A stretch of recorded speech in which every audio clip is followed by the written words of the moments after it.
जय स्वामीनारायण विद्यार्थी मित्रों, आज આપણે ભારત કૃષિ એ પાઠ અંતર્ગત આગળના પોઈન્ટની ચર્ચા કરવાની છે। એમાં સૌથી મહત્વનો અને અગત્યનો પોઈન્ટ વિદ્યાર્થી મિત્રો આજે હરિયાળી ક્રાંતિ, બરાબર।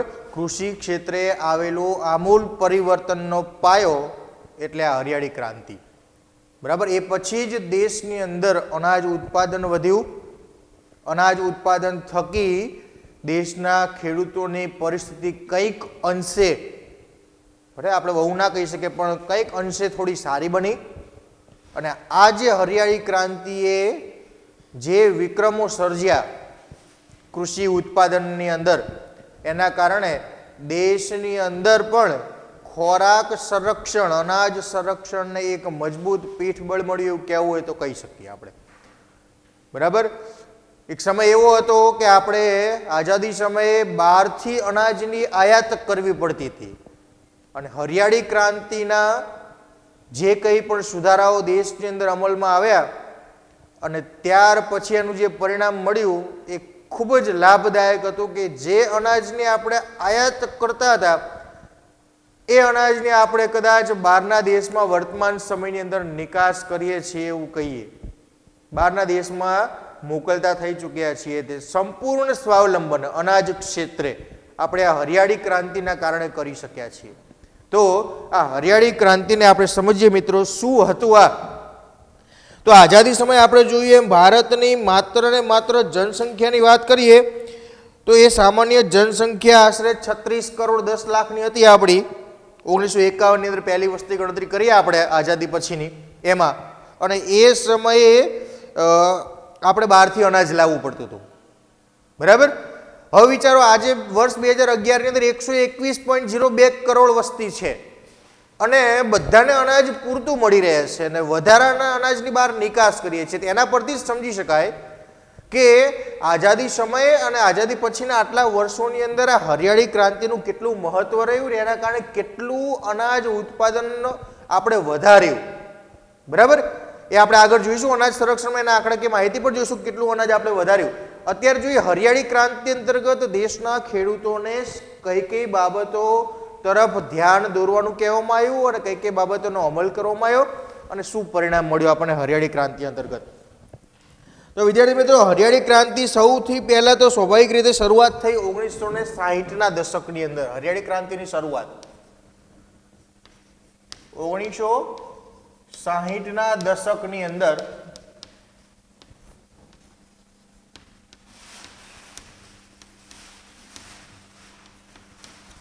શરૂઆત થઈ, હરિયાળી ક્રાંતિની શરૂઆત થઈ।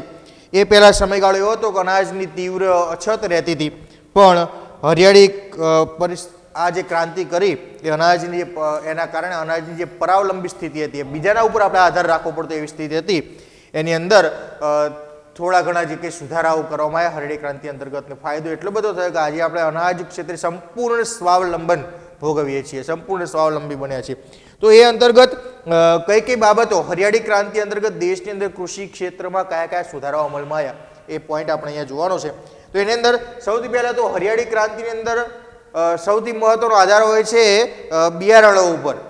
જૂના પરંપરાગત બિયારણના બદલે, ઘરના દેશી સાદા બિયારણના બદલે આધુનિક સુધારેલી જાતના બિયારણો। તો એ અંદર હરિયાળી ક્રાંતિ અંતર્ગત દેશમાં કયા સુધારા થયા? તો બિયારણની સુધારેલી જાતો, બિયારણની સુધારેલી જાતો જેને આપણે હાઇબ્રિડ બિયારણ કહીએ છીએ બધા, એ ભારતની અંદર લાવવામાં આવી, વિકસાવવામાં આવી। સાથે સાથે રાસાયણિક ખાતરનો વધેલો ઉપયોગ,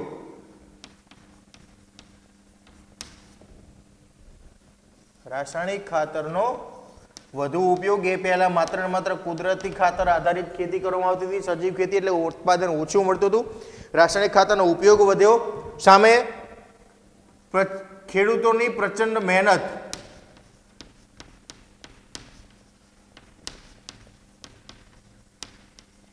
શ્રમ, પુરુષાર્થ, ખેડૂતોએ એટલી મહેનત કરી, બરાબર, રાત દિવસ ખેડૂતોએ પણ અનાજ ઉત્પન્ન કરવામાં પોતે લગાવી દીધા। વીજ વિતરણની વ્યાપક સુવિધા, વીજ વ્યવસ્થા, બરાબર, એ પણ પૂરી પાડવામાં આવી। કેમ કે પિયત માટે વીજળીની વ્યવસ્થા આવશ્યક છે, અનિવાર્ય છે, એટલે એની સુવિધાઓ પણ થઈ. સિંચાઈની સુવિધાઓમાં વધારો,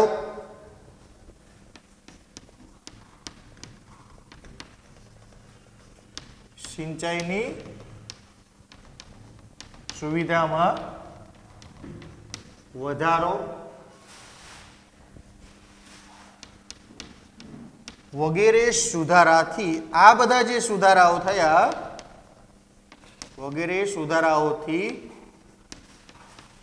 ખેતી ક્ષેત્રમાં આવેલા, ખેતી ક્ષેત્રમાં થયેલા અસાધારણ, પહેલા ક્યારેય નહોતો થયો એવો અસાધારણ વધારાને હરિયાળી ક્રાંતિ કહે છે.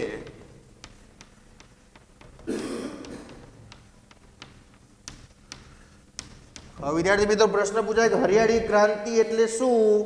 તો હવે આપણને ખ્યાલ હોવો પડે કે હરિયાળી ક્રાંતિ કોને કહેવાય.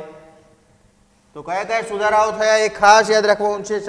રાસાયણિક ખાતરો, બિયારણો, બરાબર, ખેડૂતની મહેનત, વીજ પુરવઠો, સિંચાઈની સુવિધાઓ વધી, આધુનિક ખાતરો આવ્યા, એનો ઉપયોગ વધ્યો રાસાયણિક ખાતરનો, અને જે અનાજ ઉત્પાદન વધ્યું એને આપણે હરિયાળી ક્રાંતિ તરીકે ઓળખવામાં આવી છે.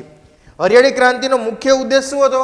તો કે કૃષિની જે ઉપજ છે એમાં વધારો કરો, અનાજનું જે ઉત્પાદન થાય છે એનો વધારો કરો, અને ખેડૂતોને વધુ પ્રમાણમાં રાસાયણિક ખાતરો અને કીટનાશકનો ઉપયોગ કરવા માટે પ્રેરિત કરવા. કેમ કે પહેલાં એનો કોઈ ઉપયોગ નહોતો કરતો, એટલે મોટાભાગનો જે પાક છે એ જંતુનાશકો, જંતુઓ દ્વારા એનો નાશ થઈ જતો હતો.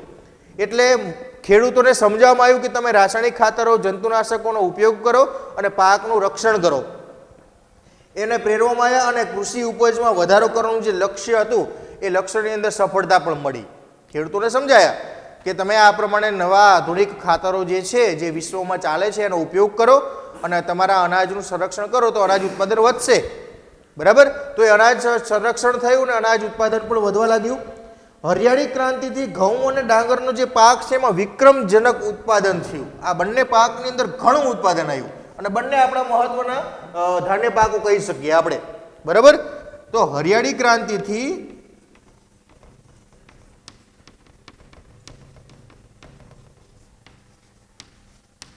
ઘઉં અને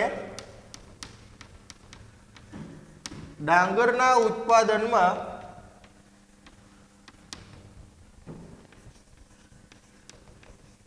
વિક્રમી વધારો નોંધાયો. સારું એવું ઉત્પાદન બંને મહત્વના ધાન્ય પાકોની અંદર ઘઉં અને ડાંગર બંનેનો મોટા પાયે ઉપયોગ આ સમગ્ર દેશ કરે છે. એમાં બહુ મહત્વનું વિક્રમજનક ઉત્પાદન થયું અને સારું એવું પ્રમાણની અંદર દેશની અંદર અનાજની અછત સર્જાતી હતી ને અછત દૂર કરવા આપણને સફળતા મળી. દેશમાં પહેલા જ્યાં ખાદ્ય અન્નની અછત હતી ત્યાં આજે અનાજના પર્યાપ્ત ભંડારો ભરેલા પડ્યા છે આ હરિયાળી ક્રાંતિને કારણે. બરાબર, પહેલા બહારથી લાવવું પડતું તો આપણે કીધું એમ, આજે દેશની અંદર પર્યાપ્ત અનાજના કોઠારો, સરકારી ગોદામો ભરેલા પડ્યા છે અને એમાંથી જરૂરિયાતમંદ લોકોને સરકારી યોજનાઓ અંતર્ગત અનાજ વિના મૂલ્યે સાવ નજીવા દરે પણ પૂરું પાડવાની વ્યવસ્થા આજે સરકાર પાસે છે. બરાબર, જે આપણે આ લોકડાઉનની અંદર બહુ જ સરસ રીતે બધા સમજી શક્યા છીએ. જે રેશન કાર્ડ અંતર્ગત જે અનાજ મળતું તે મહિનામાં બે વખત સરકાર પહોંચાડવા પૂરું પાડી શકી, મફત, એ પણ મફત સરકારે અનાજ પૂરું પાડ્યું. તો એ અનાજનો સ્ટોક હોય તો શક્ય બને. તો એ હરિયાળી ક્રાંતિથી શક્ય બન્યું. એક સમયે ભારતમાં સમયાંતરે દુષ્કાળ અનુભવાતો. દુષ્કાળ થતા આપણે જાણીએ છીએ કે છેલ્લા ઘણા વર્ષો દુષ્કાળ પણ પહેલાના સમયની અંદર ઘણા મોટા દુષ્કાળનો સામનો ભારત દેશ જે કર્યો છે, એમાં ખાસ કરીને અંગ્રેજોના સમયની અંદર, એમાં તમે ભણી ગયા છો 9મા ધોરણની 1770 બંગાળમાં દુષ્કાળ પડ્યો હતો. 1 લાખથી વધારે લોકો મૃત્યુ પામ્યા હતા. બરાબર, 1 લાખથી વધુ લોકો બંગાળમાં દુષ્કાળને કારણે મૃત્યુ પામ્યા હતા અનાજ નહીં મળવાના કારણે. અનાજનો સ્ટોક હતો અંગ્રેજો પાસે પણ તેમ છતાં એમને અનાજ ના આપ્યું. તો આવા અનેક દુષ્કાળનો સામનો પ્રાચીન સમયની અંદર ભારતે થયો. પણ ત્યારબાદ હવે સિંચાઈની પૂરતી સુવિધાઓ, મોટા મોટા ડેમ, ચેકડેમ, બંધ, ખેત તલાવડીઓ વગેરેનું આયોજન થઈ જતા એ દુષ્કાળની પરિસ્થિતિ જે છે એ હરિયાળી ક્રાંતિ પછી ખાસ દુષ્કાળની પરિસ્થિતિ જોવા મળી નહીં. અને અનાજના બફર સ્ટોકના કારણે, અનાજનો જે સ્ટોક છે સરકાર પાસે, એ સ્ટોકના કારણે ખાસ કરીને ખાસ આવી સંકટમય પરિસ્થિતિ જે છે, દુષ્કાળ જેવી પરિસ્થિતિ, એમાં સરળતાથી આપણે આ દુષ્કાળની પરિસ્થિતિનો સામનો કરી શકીએ છીએ. એમાં અન્ન ક્ષેત્રે આપણે જે સ્વાવલંબી બન્યા છીએ, બરાબર, કે આજે બીજા દેશ પર આપણે આધાર રાખવો પડતો નથી, એ સ્વાવલંબન એ હરિયાળી ક્રાંતિની ઐતિહાસિક સિદ્ધિ છે. ખાસ મહત્વનો પોઈન્ટ છે. અન્ન ક્ષેત્રે સ્વાવલંબન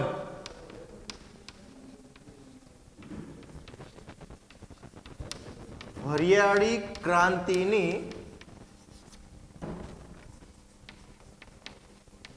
મહત્વની સિદ્ધિ ગણી શકાય. કેમ કે વિદ્યાર્થી મિત્રો તમે સમજો કે માત્ર 36 કરોડની વસ્તી હતી અને અનાજ બહારથી લાવવું પડતું હતું. આજે 121 કરોડ છે અને દરેકને અનાજ પૂરતું મળી રહે છે. ઉપરથી અનાજની બીજા દેશમાં આપણે નિકાસ કરીએ છીએ.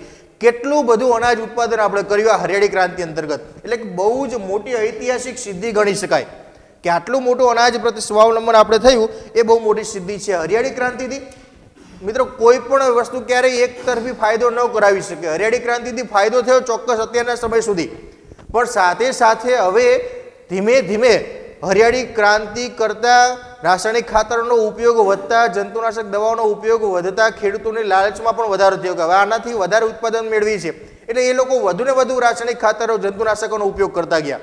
પરિણામે જમીનની ગુણવત્તાઓ પણ બગડી.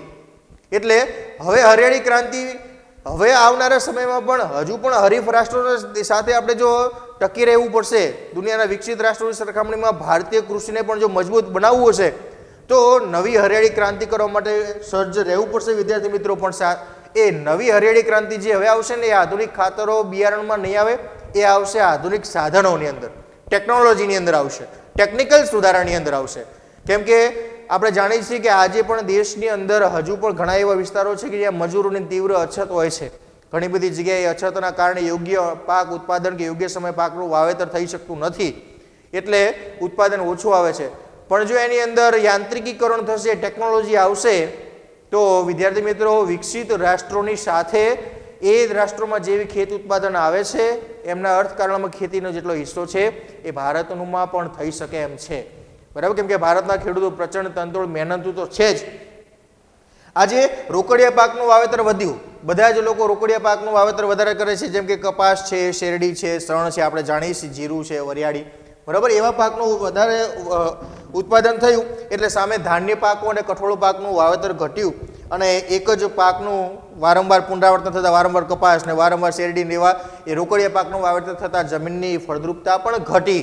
બરાબર, જમીનની ફળદ્રુપતા ઘટી. એક બાજુ અત્યાર સુધી સારું હતું, પણ હવે રોકડિયા પાકનું સઘન ખેતીનું પ્રમાણ વધતા અનાજના ઉત્પાદન ધીમે ધીમે ઓછા થતા ગયા છે, ઘટાડો થતો ગયો છે. વિશ્વના દેશોએ કૃષિ ટેકનોલોજીનો જે ઉપયોગ કરીને પ્રગતિ સાધી છે, ત્યાં સુધી જો આપણે જવું હોય તો આપણે કીધું એમ એક હરિયાળી ક્રાંતિ આપણે 1960માં કરી છે. હવે નવી હરિયાળી ક્રાંતિ કરવા માટે સજ્જ રહેવું પડશે. જો હવે નવી હરિયાળી ક્રાંતિ થશે તો વિદ્યાર્થી મિત્રો માત્ર ટેકનિકલ બાબતમાં હશે, ટેકનોલોજીકલ સુધારા જે કંઈ છે એ બાબતે હશે, અને એમાં નવા નવા મોટા આધુનિક યંત્રો આપણને જોવા મળશે. બરાબર, તો આમ હરિયાળી ક્રાંતિના કારણે દેશની અંદર બહુ મોટો ફાયદો તો થયો જ છે. અને એના ફાયદાથી આપણે જોઈએ આગળનો મહત્વનો પોઈન્ટ કે દેશની અંદર કૃષિનું જે અર્થતંત્ર છે એની અંદર ભારતના અર્થતંત્રની અંદર રાષ્ટ્રકક્ષાએ ખેતી એ કેટલો ફાળો આપે છે, એનું યોગદાન શું છે એ સમજીએ આપણે. તો અહીંયા મહત્વના છે, એક તો આ બે પાકોની અંદર ખાસ યાદ રાખવાનું છે હરિયાળી ક્રાંતિની અંદર.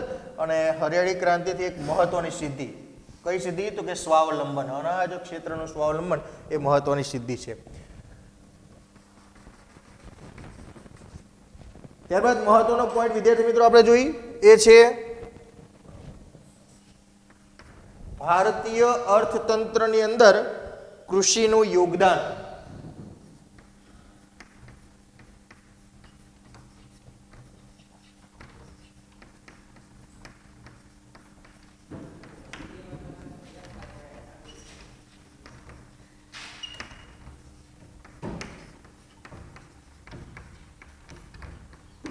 રાષ્ટ્રની જે આવક છે, રાષ્ટ્રનું જે અર્થતંત્ર છે એની અંદર કૃષિનો ફાળો શું છે એ જોઈએ આપણે.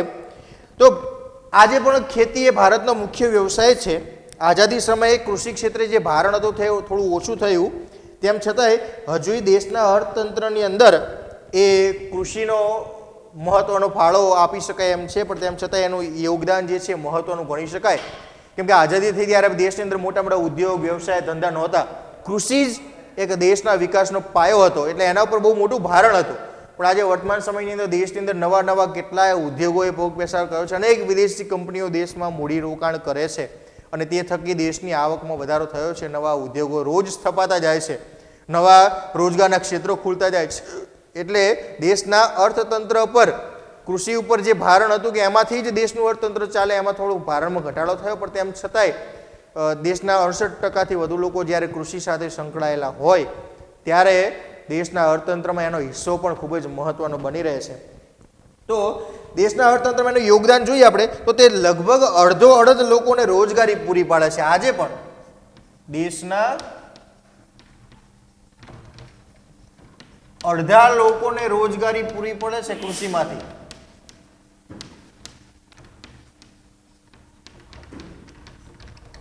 કૃષિમાંથી દેશના 121 કરોડ લોકો હોય તો 65 કરોડ લોકો તો ખેતીમાંથી રોજગારી મેળવે છે. ખેતી કરે છે, ખેત આધારિત મજૂરી કરે છે, ગમે તે, પણ એ કૃષિમાંથી રોજગારી મેળવે છે. એટલે બહુ મહત્વનું કહી શકાય ભારતના અર્થતંત્રની અંદર કૃષિ ક્ષેત્રે દેશના કુલ ઘરેલું પેદાશનો, દેશની કુલ રાષ્ટ્રીય આવક છે જેને આપણે જીડીપી કહીએ છીએ, બરાબર? તો એ જે કુલ જે રાષ્ટ્રીય આવક છે એના 17% હિસ્સો ખેતીનો છે. દેશની કુલ ઘરેલું પેદાશનો જેને આપણે જીડીપી કહીએ છીએ, જીડીપી 17% હિસ્સો દેશની કુલ ઘરેલું પેદાશ રાષ્ટ્રીય આવક છે એમાં 17% હિસ્સો જે છે કૃષિ ક્ષેત્રના ઉત્પાદનનો હોય છે. ભારતની મહત્વની કૃષિ પેદાશો કઈ કઈ છે તો કે જેમ કે ચોખા, ઘઉં, તેલીબિયા, કપાસ, શણ, બરાબર, જે રોકડિયા પાકો છે બધા, શેરડી, તમાકુ, બટાટા વગેરે છે. બટાટા, શેરડી, શણ, ચોખા, ઘઉં, તેલીબિયા, કપાસ, ચા મહત્વના પાકો છે જેમાંથી નિકાસ થાય છે. આ બધા એવા પાકો છે કે જેની બહારના દેશની અંદર આપણે નિકાસ કરીએ છીએ, બહારના દેશમાં જ મોકલીએ છીએ. એટલે વિદેશી ઊંડિયામણ, વિદેશી ચલણી નાણું જે છે એ આપણા દેશની અંદર આવે છે અને દેશનું વિદેશી ઊંડિયામણનું જે ભંડોળ છે એમાં વધારો થાય છે. ખેત પેદાશના ઉત્પાદનમાં વિશ્વભરમાં ઓલ ઓવર દરેક પાકનું વૈશ્વિક લેવલે ઉત્પાદન જોઈએ તેમાં ભારત બીજા નંબર ઉપર છે. ખેત પેદાશોના ઉત્પાદનમાં વિશ્વમાં ભારત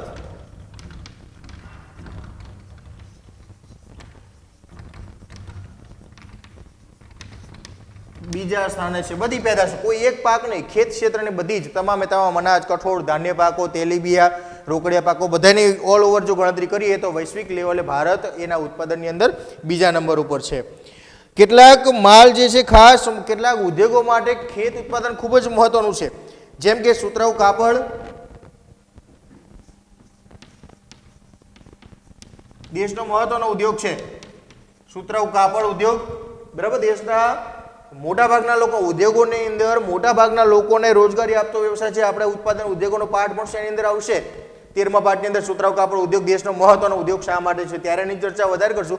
દેશના મોટાભાગના લોકોને સુતરાઉ કાપડ ઉદ્યોગમાંથી રોજગારી મળે છે. પહેલો એ મહત્વનો જે ઉદ્યોગ છે તે એ ઉદ્યોગ.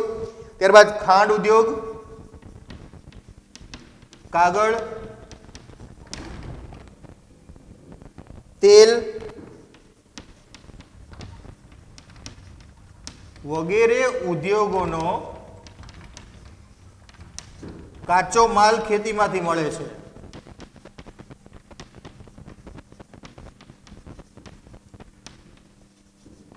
એટલે દેશના અર્થતંત્રમાં આ ઉદ્યોગોનો મોટો ફાળો છે અને આ ઉદ્યોગોને ચલાવવા માટે કૃષિનો મોટો ફાળો છે. એટલે દેશના અર્થતંત્રમાં કૃષિનું ઘણું મહત્વ છે કે જો ખેતીવાડી બંધ થઈ જાય તો આ બધા જ ઉદ્યોગો જે વાત કરીએ આપણે બધા જ ઉદ્યોગો મોટા ભાગે બંધ થઈ જાય. બરાબર, કૃષિ આધારિત જ મોટા ભાગે ઉદ્યોગો ચાલે છે.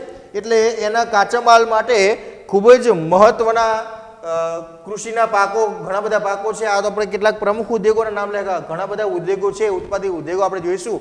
એની અંદર કૃષિ આધારિત ઉદ્યોગો કયા કયા છે એના વિશે આપણે ત્યારે માહિતી મેળવશું. પણ દેશના મોટાભાગના ઉદ્યોગો છે કૃષિ આધારિત હોય છે. બરાબર, તો એ કૃષિ આધારિત ઉદ્યોગોનો પાયો જે છે, કાચો માલ જે છે એ ખેતીમાંથી મળે છે. એટલે ખેતી એ ખૂબ જ મહત્વની છે. સાથે સાથે કૃષિ જ ભારતના લોકોને ખોરાક પૂરો પાડે છે. સૌથી અગત્યનું આ માનવીની પહેલી જરૂરિયાત, કૃષિ જ લોકોને ખોરાક પૂરો પાડે છે.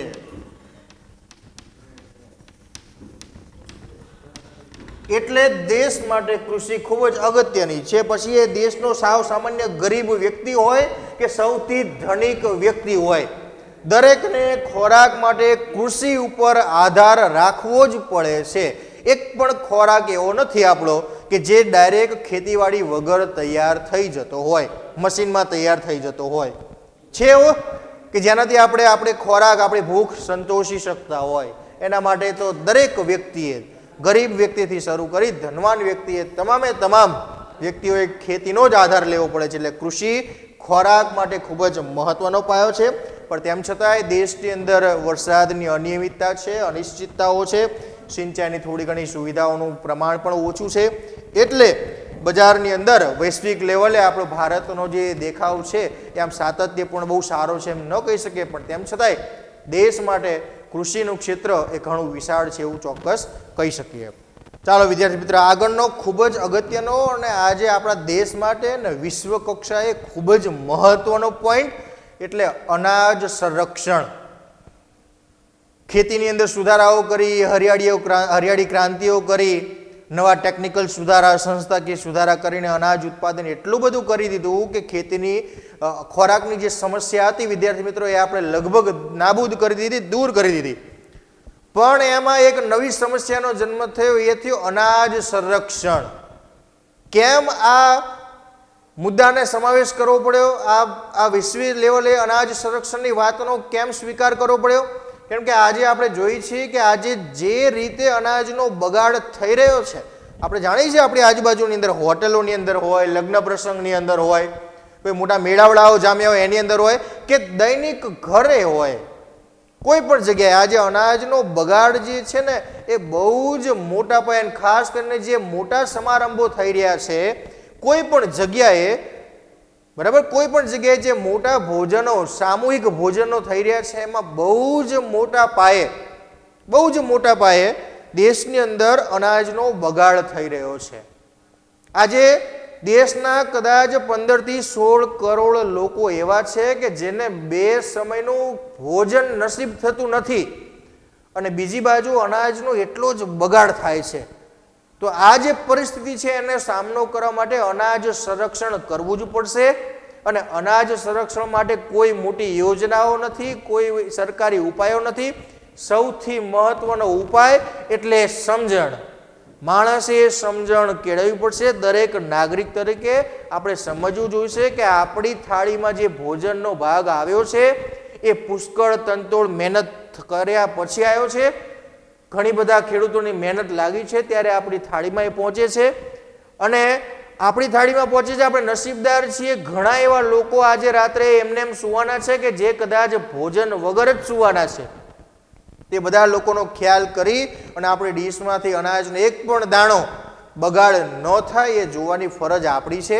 અને જો દરેક નાગરિક આટલી સમજ કેળવે તો હું નથી માનતો કે અનાજ સંરક્ષણનો પોઈન્ટ જે છે ને સરકારે કદાચ કોઈને સમજાવવો પડે. દરેક નાગરિક અનાજ સંરક્ષણ બાબતે વિચારે એટલે અનાજનો એક પણ જગ્યાએ બગાડ થાય નહીં. આપણે જાણીએ છીએ હોટલોની અંદર આપણે જોઈએ છીએ ઘણા બધા લોકો મોંઘી ડીશો ઓર્ડર કરતા હોય, થોડું ઘણું ખાઈને પછી એમને એમ પડ્યું હોય એ બધું નાખી દેવામાં આવે. બરાબર, બીજી તરફ ભૂખ્યા લોકો રોડ ઉપર સૂતા આપણને જોવા મળે કે જેને 3-4 દિવસથી ભોજન ન મળ્યું હોય. તો મિત્રો આ જે વિરોધાભાસ છે ને એને આપણે દૂર કરવાનો છે. એટલા માટે અનાજ સંરક્ષણને સમજવું આજે ભારત અને ભારત જેવા બીજા વિકાસશીલ, આમ તો સમગ્ર રાષ્ટ્ર, તમામ રાષ્ટ્રો વિકસિત હોય કે વિકાસશીલ, અનાજ સંરક્ષણ દરેક દેશનો એક મહત્વની સમસ્યા બની ગઈ છે એવું કહેવું હોય તો કહી શકીએ. તો જોઈએ અનાજ સંરક્ષણ. દરેક દેશ માટે અનાજ સુરક્ષા એ ખૂબ જ મોટી જરૂરિયાત હોય છે, કેમ કે અનાજની માંગ જે પ્રમાણે વધે છે, વસ્તી વધે છે, એટલે અનાજ ખોરાકની માંગ વધે છે, એટલે મોટા પાયે અનાજની આયાત કરવી પડતી હોય અને જો દેશ માટે અનાજ બહારથી લાવવું પડતું હોય કે પાયાની જરૂરિયાત માનવીની ખોરાક, અને એના માટે આપણે જો કોઈ બીજા રાષ્ટ્ર પર અવલંબિત હોઈએ, પરાવલંબી હોઈએ, તો રાષ્ટ્રની સ્વતંત્રતા પણ જોખમમાં મુકાઈ શકે એમ છે.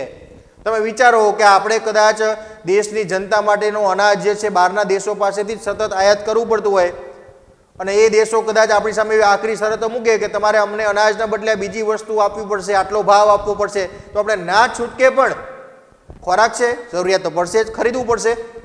એટલે ધીમે ધીમે આમ ગુલામ જેવી પરિસ્થિતિ બની જાય, વળી પાછી એ ગુલામી ભોગવવી પડે. એટલે અનાજ ક્ષેત્રનું સ્વાવલંબન એ ખૂબ જ જરૂરી છે. હરિયાળી ક્રાંતિને લીધે આપણે અનાજ ક્ષેત્રની અંદર સ્વાવલંબી તો બની ગયા, બરાબર, જાતે જોઈએ એટલું અનાજ ઉત્પાદિત કરતા પણ થઈ ગયા. પણ આપણે વાત કરીએ કે આઝાદી સમયે વાત કરીએ કે દેશની 1951ની જે પહેલી વસ્તી ગણતરી થઈ, આંકડાકીય માહિતીની આપણે હમણાં વાત કરતા હતા કે 1951માં ભારતમાં 36.10 કરોડની વસ્તી હતી.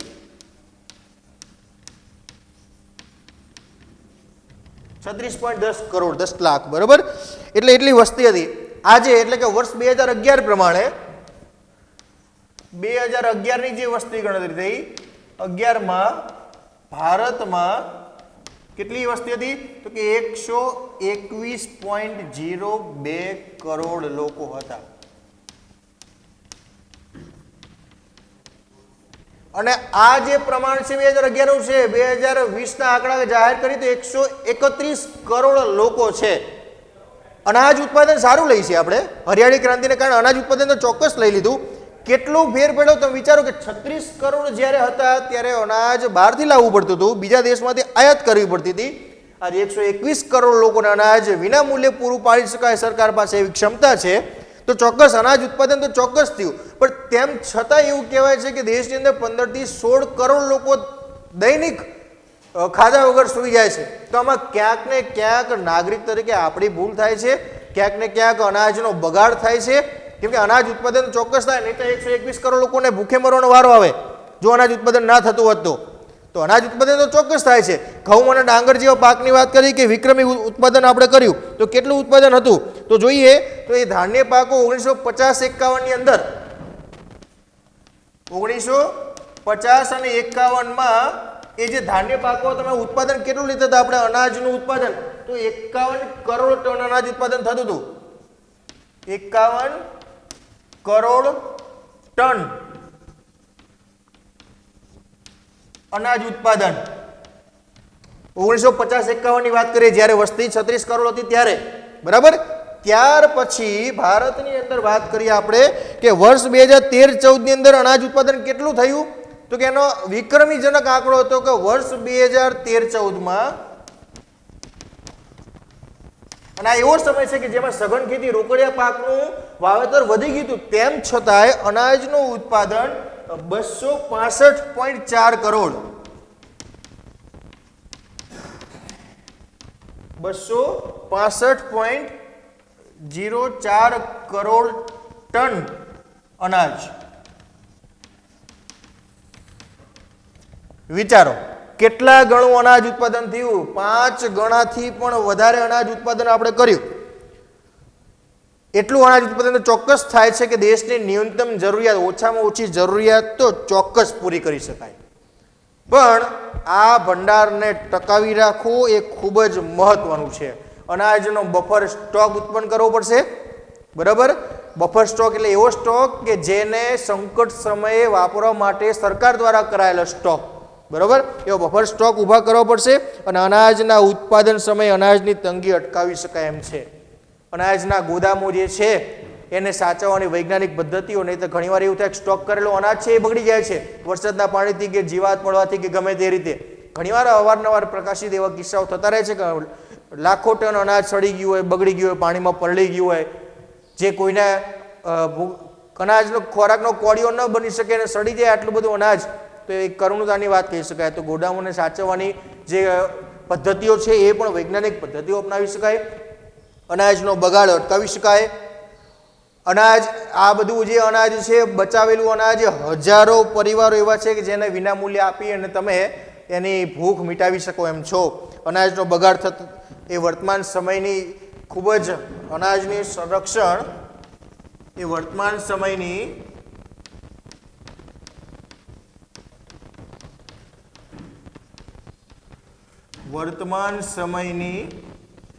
તાતી એટલે ખૂબ જ અગત્યની જરૂરિયાત છે. ખૂબ જ અગત્યની જરૂરિયાત છે અનાજનું સંરક્ષણ. અને બચાયેલા અનાજમાંથી આપણે અનેક લાખો કરોડો ગરીબ પરિવાર છે એને ભૂખ મિટાવી શકીએ એમ છે. અનાજના સંગ્રહ અને પ્રબંધની વ્યવસ્થા સુદૃઢ કરવી જોઈએ. સરકારે ખાદ્ય સુરક્ષા કાયદા દ્વારા, બરાબર, ખાદ્ય સુરક્ષા કાયદા દ્વારા સરકારે પણ ખાદ્ય સુરક્ષા કાયદા આ દ્વારા દરેકે દરેક ગરીબો સુધી અનાજ વિતરણની જોગવાઈ કરેલી છે. બરાબર, દરેકને અનાજ પહોંચાડવામાં આવે છે કાયદા દ્વારા. ગરીબોને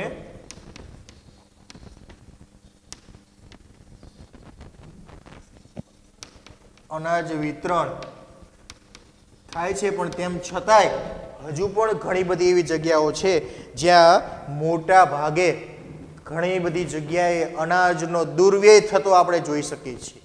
બરાબર, ખાસ કરીને મોટી મોટી હોટેલો હોય, મોટા ભોજન પ્રસંગો હોય, લગ્ન સમારંભો હોય, એમાં આપણે નજર સામે જોયેલું હોય છે. બરાબર, તો એ જે છે દરેક વ્યક્તિ એક વ્યક્તિ પોતે જાતે વિચારે, સમજે અને જો કદાચ અનાજ નહીં બગાડવાનો સંકલ્પ કરે તો ઘણું બધું અનાજ બચાવી શકાય એમ છે અને એ અનાજથી લાખો કરોડો પરિવારોને ભોજન મળી શકે એમ છે. બરાબર, તો વિદ્યાર્થી મિત્રો ખાસ મહત્વનું છે આ અનાજ સંરક્ષણ. આંકડાકીય માહિતી થોડી ઘણી આપણે યાદ રાખવી પડશે અહીંયા, કે જે બહુ સરળતાથી પરીક્ષાની અંદર આપણે આ આંકડાકીય માહિતીની ટેકાવાની છે કે કઈ કઈ બાબતો દેશના સંરક્ષણ માટે ખૂબ જ, અનાજ સંરક્ષણ માટે ખૂબ જ જરૂરિયાતની છે. તો એમાં ખાસ મહત્વનું છે કે 1951માં આંકડાકીય માહિતી વસ્તી આટલી હતી, વસ્તીનું પ્રમાણ, અને જે અનાજ ઉત્પાદન થતું હતું કેટલું થતું હતું કે 51 કરોડ ટન હતું, એમાંથી 265.4 કરોડ ટન.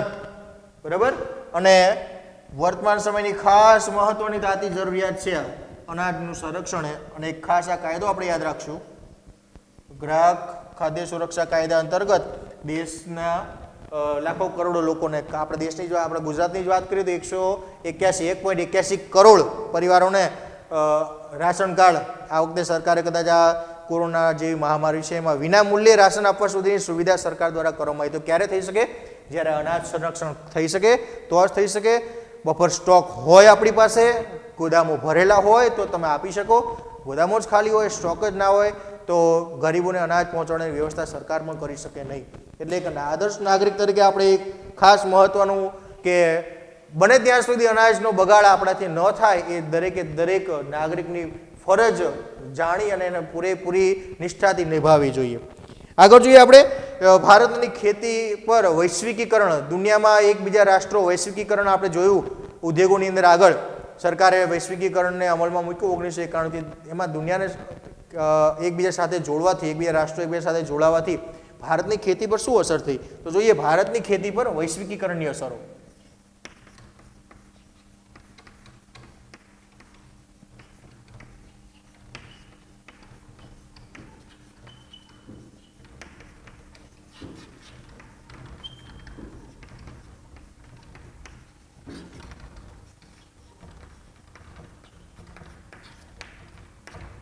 વિશ્વ લેવલ સાથે જોડાવાથી ભારત દેશની વૈશ્વિકીકરણ ઉપર શું ફાયદો થયો એ આપણે અહીંયા જોવાનું છે વિદ્યાર્થી મિત્રો. ખાસ મહત્વનું છે કેમ કે આજે દુનિયાનો દરેક રાષ્ટ્ર એકબીજા સાથે ક્યાંક ને ક્યાંક કોઈના કોઈ માધ્યમથી વેપાર અર્થે, અન્ય કોઈ સુવિધાઓ અર્થે ગમે તે રીતે આપણે જોડાયેલા જ છીએ. બરાબર, આજે એકબીજા રાષ્ટ્રોની મોટી મોટી કંપનીઓ ઉદ્યોગો એકબીજા દેશોની અંદર જાય છે, પોતાના કેન્દ્રો અહીંયા સ્થાપે છે, વ્યાપાર ઉદ્યોગ ધંધાઓ ચાલે છે. તો એનાથી ભારતની ખેતીને શું અસર પડી છે આપણે અહીંયા સમજીએ તો ભારતનો ખેડૂત તેની ખેત પેદાશોને વૈશ્વિક બજારમાં વેચે અને વધુ નફો મેળવી શકે એ હેતુથી વૈશ્વિકીકરણની નીતિ અમલમાં મૂકવામાં આવી કે ભારતની જે ઉત્પાદિત વસ્તુઓ છે દુનિયાના દેશના કોઈ પણ માર્કેટની અંદર વેચવા માટે જાય અને ત્યાં એને સારી આવક મળે એ હેતુથી વૈશ્વિકીકરણની નીતિની શરૂઆત થઈ. વૈશ્વિકીકરણના લીધે કેટલાક પરિવર્તન આવ્યા, કેટલાક પાકોની સારી એવા ઘણા બધા જોઈએ છે કે આપણે વિદેશની અંદર વસ્તુઓ ખેત ઉત્પાદનની વસ્તુઓ જે છે આપણી એ વિદેશની અંદર ઇમ્પોર્ટ એક્સપોર્ટ કરતા હોય, બહાર વેચતા હોય, સારી એવી આવક મેળવતા હોય છે. ખેતીના જે પાકો છે એને નિકાસ અને આયાત કરવા માટેની જે પ્રક્રિયા છે થોડી સરળ બનાવી દીધી. સરળ એટલી કે પહેલાં માત્ર ને માત્ર દેશ આધારિત કે નિકાસની પ્રવૃત્તિ થતી. આજે ભારતનો કોઈ પણ ખેડૂત પોતે પેટન્ટ રજિસ્ટ્રેશન કરાવી અને દુનિયાના કોઈ પણ દેશની અંદર પોતાનો માલ સામાન જે છે પોતાની ઉત્પાદિત વસ્તુઓ પહોંચાડી શકે છે, વેચી શકે છે.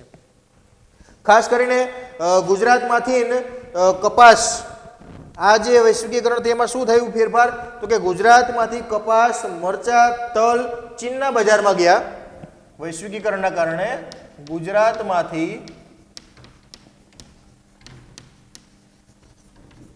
કપાસ, મરચા, તલ ચીનના બજારમાં પહોંચ્યા. બરાબર, ચીન સુધી પહોંચ્યા આપણી આ બધી વસ્તુઓ. અને વિશ્વના ફળો, વિશ્વના જે ફળો હતા અને દુનિયામાં ઉત્પાદિત થતા વિશ્વના જે ફળો છે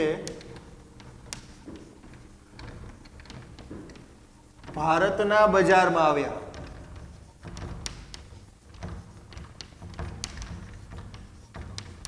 આપણી ઉત્પાદિત વસ્તુ દુનિયાના બજારમાં પહોંચી. દુનિયાના ઉત્પાદિત થતા કેટલાક ફળો એવા હતા કે જે ભારતની અંદર થયા અને ધીમે ધીમે એની ખેતીની શરૂઆત થઈ.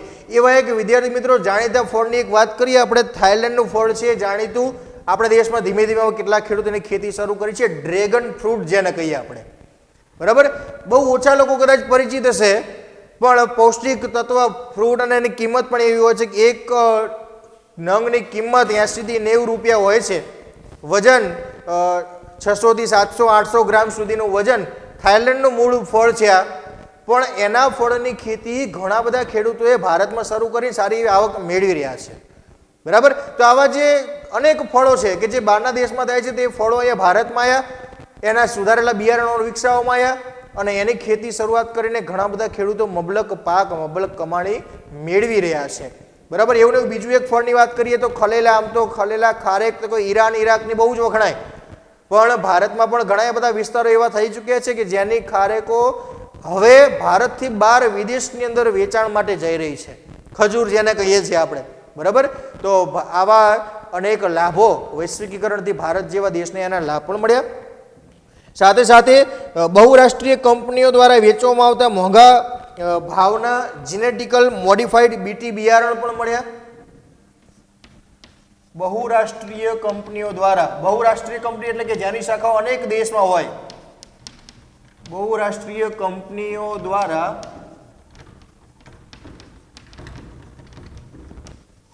તૈયાર થયેલા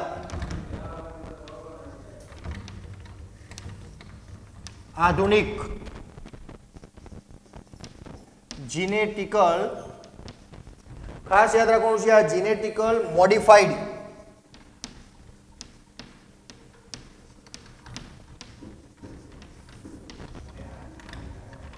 બીટી બિયારણો ભારત દેશની અંદર આવ્યા. આ બધા આધુનિક બિયારણો ભારતમાં આવ્યા. એના લીધે કદાચ ઘણીવાર એવું થયું કે ખેતી બિયારણ થોડી ખર્ચાળ બની, ખેતી ખર્ચાળ બની. સાથે કપાસ અને મકાઈના ઉત્પાદનમાં આનાથી વધારો થયો. આ બિયારણો મળ્યા એટલે કપાસ અને મકાઈના ઉત્પાદનમાં વધારો. આ જે બિયારણો મળ્યા થોડા મોંઘા હોય છે પણ ઉત્પાદન વધુ આવે છે એટલે આર્થિક દ્રષ્ટિએ ખેડૂતને પરવડે એમ છે. ખેતી થોડી ખર્ચાળ બની, ખેતી પણ ખર્ચાળ બની આ બિયારણોથી. ખેતી એ પણ એક અસર જ છે, ખર્ચાળ બની. બરાબર, થોડો ખર્ચ વધારે થાય છે પણ ઉત્પાદન વધુ આવે છે એટલે આર્થિક દ્રષ્ટિએ એ પરવડે એમ છે. આયાત સરળ થતાં ઘર આંગણે આપણા કૃષિ ઉત્પાદનને સ્પર્ધાનો સામનો કરવો પડે. બીજા દેશની વસ્તુ બહુ ઝડપથી આપણા દેશની અંદર મળી રહે છે એટલે દેશમાં ઉત્પાદિત થતી વસ્તુઓ અને બહારથી આવેલી વસ્તુઓ વચ્ચે સ્પર્ધાઓ થઈ. બરાબર, આયાતો સરળ બનતા દેશની કૃષિ પેદાશોને સ્પર્ધાનો સામનો કરવો પડ્યો. ઘણીવાર કદાચ એ સ્પર્ધાઓની અંદર આ ભારતની વસ્તુ ઓછી વેચાય એવું પણ બને એટલે ખેડૂતોને કદાચ નુકસાન પણ થયું. વૈશ્વિક બજાર પ્રાપ્ત થતા પેટન્ટ રજિસ્ટ્રેશનની જરૂરિયાત ઊભી થઈ. વિશ્વના બજારની અંદર કદાચ કોઈ પણ માલ સામાન તમારે વેચવો હોય તો પેટન્ટ રજિસ્ટ્રેશનની જરૂરિયાત ઊભી થઈ. પેટન્ટ રજિસ્ટ્રેશનની જરૂરિયાત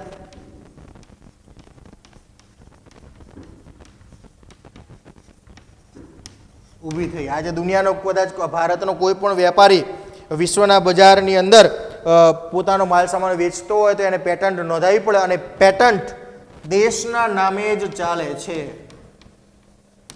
પેટન્ટ દેશના નામે જ રજિસ્ટ્રેશન થાય છે.